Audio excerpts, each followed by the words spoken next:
Hi, welcome. Today is day 13 of our 40-day of fasting and prayer.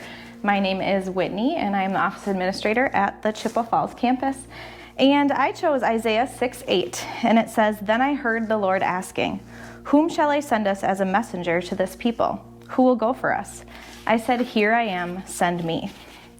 So when I was reading this scripture, it's very clear that Isaiah had a vision confirming his call as a prophet to Israel. And so Isaiah was obviously eager to go without fully knowing what God's message would be. All he knew that was he had to serve God. And he had an opportunity to do that, and he wasn't going to step back and be held back. So I think in this reading, we need to be more like Isaiah. So when God says go, we need to face our fears, we need to face our excuses, we even need to face ourselves.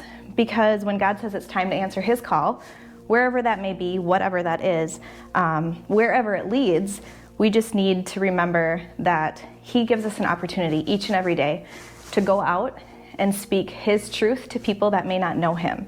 And so we need to be sensitive to his leading. We need to be obedient to his calling, whenever that is.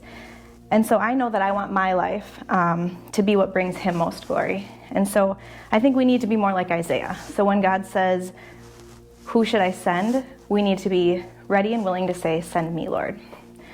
So just take that today and think about how God can use you and send you out wherever that may be.